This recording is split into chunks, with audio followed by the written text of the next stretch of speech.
How do you know what you know? Is what you know or what you think you know actually accurate? And how does what you know actually affect your behavior? So, in this video, first of all, I want to give you a very quick metaphor of kind of before I tell you what we're going to be talking about. And I want you to imagine that someone has just discovered pizza, right? And you've just discovered pizza, and then you discover that, oh my God, there's loads of different ingredients, and I can customize it. I can take out the bits that I don't want and put in things that I do want.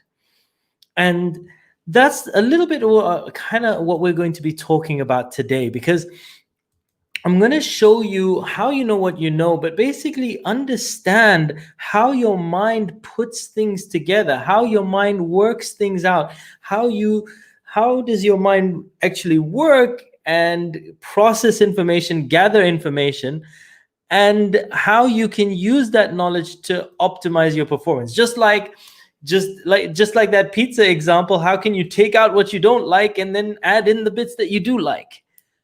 Very important on a pizza, at least. Right. So and this is critical for you, and I'll tell you why. Basically, when you can understand your mind, you can understand how you're getting different results in your life, but also how to optimize. If you can optimize your mind and optimize the programming of it, you can optimize your results. So you can affect so many different parts, but also you'll understand why you maybe in the past may have had arguments in different scenarios, why you have made certain decisions. And so today I'm going to give you a top level overview of how the mind works and how you can use it to your advantage. So I want to give you a quick couple of natural examples that you may be familiar with. It's like when you have an argument with somebody over the same thing, what's happening is you have a different point of view and they have a different point of view. But basically your mind, like the same scenario has happened, but you filtered it differently. Your mind has processed it differently, and so they have a different view, you have a different view, and I'm going to show you how does the mind do that. And then but it's the same. So you've experienced this in life so many times. When you're watching a sport, you're watching one, like you're watching a TV, and one person supports one team, you support another team. You both see exactly the same thing that happened, but you interpret it very, very differently because of how your mind is processing things. And we're going to go through that. But also when you your political views, exactly, like and who do you vote for, based on like, just because I believe a whole bunch of things and I want, let's say if I was voting, for example, I'm just we don't vote right here, but like, for example, if in a country where people vote, right, what happens is you have a whole set of beliefs, etc. And just because you don't like a candidate doesn't mean another person that likes or dislikes that candidate. It doesn't. Your beliefs are very different to other people's beliefs, and so it's important to understand that these things happen, and we're going to go through why that happens. Now, first, I want to tell you a story, because I was standing there one day. I was about to buy my dream car. Like, I looked around for it, and then I saw this car, and I went, "Oh my God, this is the one. This is my dream car." And let me just show it to you. This was my car that I'd had, and that sold it now, but this was the car, and I was looking at it. I went, "Oh my God, that's the car that I want. That's the car that I want. This is so amazing." And afterwards, I was driving back, with my friend Kevin, and Kevin was a coach before I became a coach. And I was like, how come, and I was driving back, and I was seeing a lot of like black convertibles on the road, or different BMWs, and I was like, were there always this many? Were there always this many cars? How come I never noticed them before? Like Like really, like all of a sudden, I saw different cars that reminded me of this car that I all of a sudden I was like, this is the one that I wanted. And he said, Muneer, actually, look, let me share something with you. And he said, in actual fact, in every single second, there are 11 million bits of information coming in every single second. Like your eyes take in so much information, but then there's your skin, your hearing, your taste, etc. So every single second, there's 11 million bits of information coming in. And so your mind has to filter out. It can't cope. It can't cope with all the bits of information that are coming in at any given second. And so, yes, the cars were there, but your mind filtered it. That's why you never noticed them before. That's why you never noticed these kind of cars that were very similar to what yours was, because your mind was filtering it all the time. So, and then he said something interesting, and he said, like, that's why I'm as a coach, I'm so keen on getting people to get very clear on what it is they want in their lives, their goals, because as soon as their mind gets clear, it starts to filter and allow all those bits of information. Just like when you saw the car, when you determined this is the car that you want, you started noticing it everywhere. And so I became very fascinated. I was like, oh my God, this, like, literally, he just showed us how, like Kevin just showed me how kind of goals work, and how, the secret, and like manifesting stuff, how it kind of works in terms of your mind. But basically, your brain every single second filters out everything, like so many different bits, in order to cope. But then when we get clear on what we want, then our brain starts to let that bit, those bits of information that can help us through. And so I got fascinated by this, and I went, I need to learn more about this. I need to learn more about this. So then when I started studying NLP, I learned this NLP communication model, which I'm going to be sharing with you, and it's very, very powerful in understanding how our mind works. So first of all, as I said to you, like in my story, information is everywhere. There are 11 million bits of information that come in every second. So the things that we see, hear, touch, smell, and taste. All right. So there's information everywhere. But in order to cope with that bit of information, all those bits of information, our mind can only process 7 plus or minus 2 chunks of information. Okay.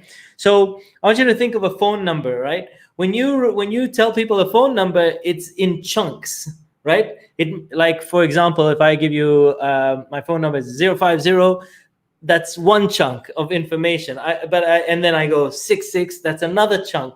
But I break things down into chunks, and you break bits of information into chunks of information. So our brain can process 7 plus or minus 2. So basically 5 to 9 bits of chunks of information in any given second. And so how does your mind determine what to leave out and what to take in, and etc.? Those are based on what we call, like, our values, our beliefs, some of our memories, something called meta programs. I've done a number of videos on meta programs, or you just go through some of the videos and you'll see I have a whole series on meta programs. But those determine how we filter information. Okay, so we delete, we distort, we generalize information, and I have videos on deletion, distortion, generalization. But essentially, what happens? So we have all this information that comes in, and then our mind filters it. It breaks it down. Okay, it deletes a whole bunch of things. It generalizes things so that it makes things easier to consume. And then after deleting, distorting, generalizing, what it does is it creates an internal representation.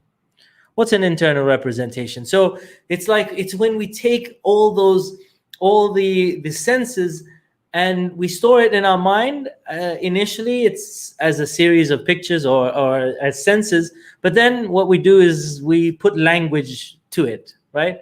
So, instead of that memory, we call it a beautiful day. So we've assigned language to it. We represent it somehow in our mind. Now, once we've represented it in our mind, what happens is whatever we focus on, we feel. So if you imagine something happy, you'll start to generally feel happy. If something is happening, whatever we're representing in our mind is something of anger, etc., we start to feel angry. It affects our state. But that's not the only thing that affects our state. If our state can affect our physiology. So if you are in a happy, you'll tend to be happy. If you're focusing on something that's making you sad, it will generally make you sad, and your physiology will start to follow. You might look down or shoulders down, etc. But I want you to notice this picture just very quickly. Your physiology can also in turn affect your state as the opposite, right? So if we stand powerfully, we will start to feel powerful. And then when we feel powerful, that can affect our internal representation as well. So this is how your mind starts to sort information out.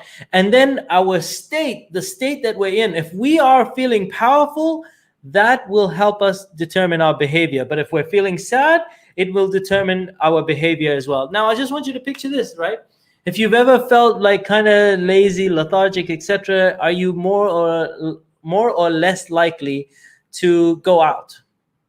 Probably less likely, because you're just not in the mood to do anything. And so our state can affect our behavior as well. Now, this is just a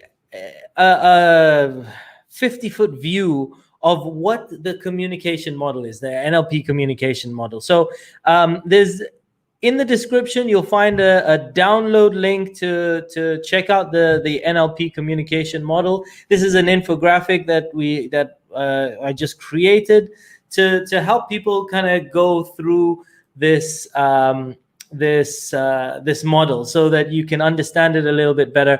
And we break it down in all the other videos. Like, you start to understand what are the filters, how these filters work, and then how do you get someone out of the filters. But then you understand how the internal representation is made up. But this is the 50-foot view of understanding how